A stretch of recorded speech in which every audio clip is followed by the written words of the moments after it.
I think, Saurabh, this has been great. Even at Google, we've actually listened to customer, calls. We listen to developer calls. We try and take feedback wherever it's possible. So, um, and the kind of learnings that you get from those simple nuances of calls, like you said, uh, actually gives you so much more perspective, on how people are using your product, and that helps you design better products at the end of the day.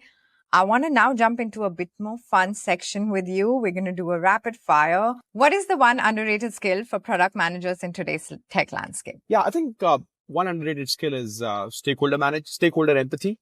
And unless you have stakeholder empathy, you cannot understand why certain stakeholders behave in a certain way, and you may get them wrong. So unless you are empathetic to their aspirations, to their priorities, you'll not get that. What is the most valuable lesson you teach in your INSEAD product management course? So I used to teach in the INSEAD product management. I used to teach product strategy and how to build an MVP. And both these topics are very close to my heart, especially building an MVP because very often people get it wrong. What was the one thing you wish you knew before becoming a product leader? Yeah, I mean, that's a tough one. In my early days as a PM leader, I used to be very blunt with people, especially my direct reports, and I would give them feedback bluntly, which means I would not sugarcoat. And very often I would give them feedback a few days later after the incident happened, right? So it would be blunt and it would be like 3 or 4 days later after the incident happened. And I would wait for my one-on-one to happen. What I learned over time was if you know something is a problem and that person has to be given feedback, do it right away. Like block some time after the meeting or go off to their desk and take them out for a coffee if it's not a virtual meeting, and do it right away. What was the most significant change that you've seen in product management over the last few years?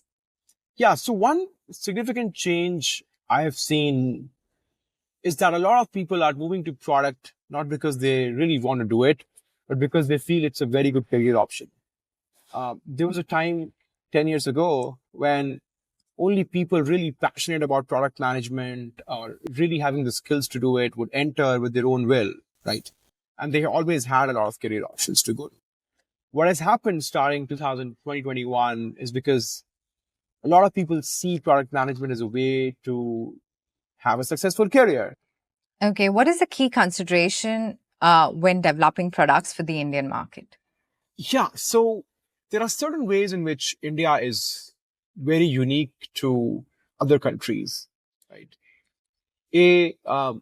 Labor is cheap.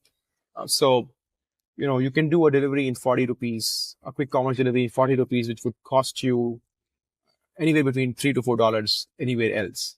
So quick commerce will actually work in India, whereas it hasn't worked anywhere else, right? Because the delivery cost is so humongous, people just walk up to the store and buy it. Of course, the top 1% customers will always use it, but the target audience for quick commerce in India is massive, maybe 100 million customers who are okay paying, a small fee.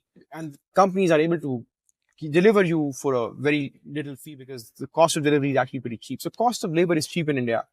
And that allows you to build products which are make products successful, which otherwise wouldn't work in developed markets.